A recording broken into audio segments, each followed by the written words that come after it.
Hello বন্ধুরা, সকলকে স্বাগত জানাই আমাদের গল্পের চ্যানেলে।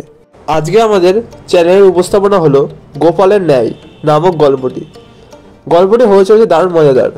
চলো বন্ধুরা, দেরি না করে আজকের গল্পটি শুরু করা যাক। Let's start. গোপালের ন্যায়।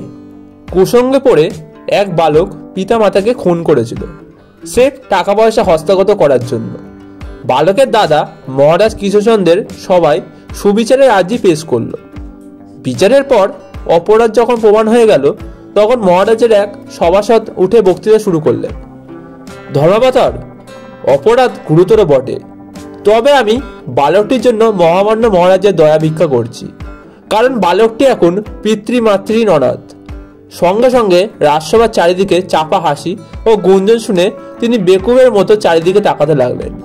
কেন, তিনি কি বেবাস কিছু বললেন? তখন গোপাল উঠে বলল, ভেবে দেখুন, যে টাকার লোভে মা বাবাকে হত্যা করতে পারে, সে তো পিতা মাতার স্নেহের ঋণ উড়িয়ে দিয়ে তাদের পরিচয় মন থেকে আগেই মুছে ফেলেছে। তখন সে পিতৃমাতৃহীন অনাথ হয়েছে বলা যায় কি করে? অতএব এই পশুকে মার্জনা না করাই উচিত। মহারাজ তখন বললেন, গোপাল ঠিক কথাই বলেছে, এর অবশ্যই সাজা হওয়া উচিত। বন্ধুরা, গল্পটি শুনে আপনাদের কি মনে হয়? গোপাল কি ঠিক কথা বলেছে, বা ওই লোকটি ঠিক ছিল? আপনারা কি মনে করেন সেটা অবশ্যই কমেন্ট করে জানান। দেখা হচ্ছে পরবর্তী ভিডিওতে।